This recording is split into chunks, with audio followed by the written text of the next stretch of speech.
प्रभाग क्रमांक 8 जोग स्टेडियम येथून भाजपच्या सुशिक्षित व आदर्श शिक्षक पुरस्कार प्राप्त उमेदवार रजनी आमले यांनी आपल्या उमेदवारीतून प्रभागवासियांसाठी एक आगळीवेगळी आणि दूरदृष्टीपूर्ण संकल्पना मांडली आहे। अमरावतीतील प्रभाग क्रमांक 8 ला विकासाच्या यशशिखरावर नेण्याचा ठाम निर्धार त्यांनी व्यक्त केला असून हे स्वप्न सामूहिक प्रयत्नातून साकार होऊ शकते असा विश्वासही त्यांनी व्यक्त केला आहे। न्यूज 100 शी संवाद साधताना रजनी आमले यांनी सांगितले की शिक्षण, शिस्त, स्वच्छता आणि सर्वांगीण विकास या 4 स्तंभावर प्रभागाची प्रगती घडवून आणण्याचा आपला मानस आहे। प्रभागवासियांनी सहकार्य केल्यास हे स्वप्न नक्कीच साकार होईल असे आवाहनही त्यांनी यावेळी व्यक्त केले।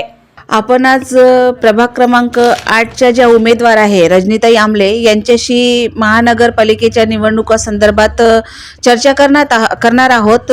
त्या आपल्याला जनतेला निवडून आल्यानंतर काय काय सुविधा उपलब्ध करतील ते आपल्याशी आज चर्चा करतील। ताई नमस्कार। नमस्कार, मी रजनी दीपकराव आमले प्रभाग क्रमांक 8 मधून भारतीय जनता पक्षाच्या वतीने उभी आहे।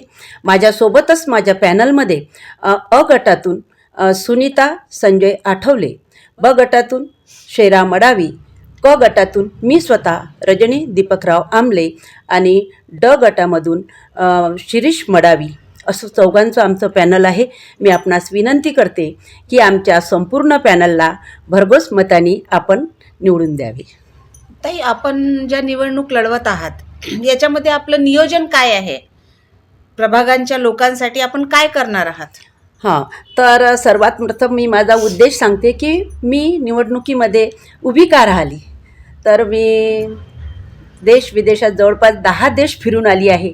माझी मुलगी बाहेर देशात असते आणि तिथली जी स्वच्छता पाहिली त्यामुळे मी खूप इम्प्रेस झाली आणि अशाच प्रकारे स्वच्छतेसंबंधी आपल्या प्रभागामध्ये सुद्धा काही करता येईल का याचा मी विचार केला आणि प्रभागामध्ये जर स्वच्छतेसंबंधी आपल्याला काही प्रयोग राबवायचे असतील तर त्याकरता सत्ता आवश्यक आहे आणि त्यासाठीच सभागृहात जाण्याकरता मी पाऊल उचलले आणि भारतीय जनता पक्षाला तिकीट मागितले आणि माझ्या कार्याची नोंद घेऊन पक्षाने सुद्धा मला तिकीट दिले। ज्या महिला आहेत आज महिलांना सबलीकरण करण्याची खूप गरज आहे, त्याच्यामध्ये आपण काय प्रयत्न करणार ते? माझा मुख्य उद्देशच तो आहे की महिला सक्षमीकरण। माझी मनस्विनी महिला संघटना आहे, त्या अंतर्गत मी महिलांसाठी सतत प्रयोग करीत असते। तर पहिला म्हणजे मी माझ्या महिलांसाठी बचत गट स्थापन केले आहेत। बचत गटाअंतर्गत लघु उद्योजिका महिला तयार केल्या। आमच्या गटातल्या महिला बऱ्याच महिला, कोणी ब्युटी पार्लर आहे, कोणी कुरड्या पापड शेवड्या करते आहे, कोणी कपडे शिवते आहे। तर असे विविध उद्योग त्या करत आहेत। या महिलांच्या उद्योगाला ज्यांनी स्वदेशी वस्तू ज्या बनवत आहेत यांच्याकरिता काही बाजारपेठ मिळेल का, बाजारपेठेसाठी मी प्रयत्न करत आहे। तसे माझे प्रयत्न सुरूच आहेत। मी दरवर्षी उद्योजक महिलांसाठी ग्राहक वर्ग मिळावा म्हणून उद्योग प्रदर्शनीचं सुद्धा आयोजन करते आणि आता भविष्यातही त्यांच्यासाठी मोठे उद्योग प्रदर्शनी लावण्याचा माझा प्रयत्न आहे। अजून प्रभागातल्या लोकांसाठी आपण निवडून आल्यानंतर काय करणार आहात? प्रभागातल्या लोकांसाठी विशेषतः मी शिक्षिका आहे आणि आदर्श शिक्षिका आहे। त्या मला महाराष्ट्र शासनाने आदर्श शिक्षिका म्हणून गौरविलं आहे। तर माझ्या विद्यार्थ्यांसाठी मी विशेष प्रयत्न करणार आहे। मी अनुभवलं आहे की आमच्या प्रभागामध्ये स्लम एरिया जास्त आहे, त्यांच्याकडे म्हणजे अभ्यासालासुद्धा जागा नाही, एकेका रूममध्ये किंवा झोपडपट्टीमध्ये लोक राहत आहेत। अशा विद्यार्थ्यांसाठी सर्वप्रथम अभ्यासिका स्थापन करण्याचा मी प्रयत्न करेल आणि त्यासाठी माझ्या घरीसुद्धा मी एक हॉल काढलेला आहे, त्यातही तोही मुलांना उपलब्ध करून देईल।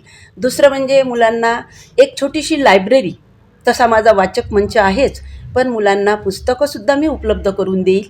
आणि त्या व्यतिरिक्त जर काही गरीब मुलं आहेत अशांना आम्ही एक निधी उपलब्ध करून देऊ, स्कॉलरशिप म्हणून परतावा निधी, की त्यांना जर आज ॲडमिशनला गरज आहे तर आपण त्यांना तो निधी देऊ। त्यांना जर जॉब लागला तर तो निधी आमचा एका म्हणजे महिला संघटनेकडून आम्ही तो प्रयत्न आहे, तर तो निधीसुद्धा उपलब्ध करून देणार आहोत। आणि दुसरं म्हणजे विद्यार्थ्यांना मोटिवेशन ग्रुप आम्ही तयार करू। रविवारी दिवशी त्यांना प्रबोधन, अभ्यास कसा आवश्यक आहे, त्यांना व्यवसाय मार्गदर्शन, हे सर्व उपक्रम राबवणार आहोत।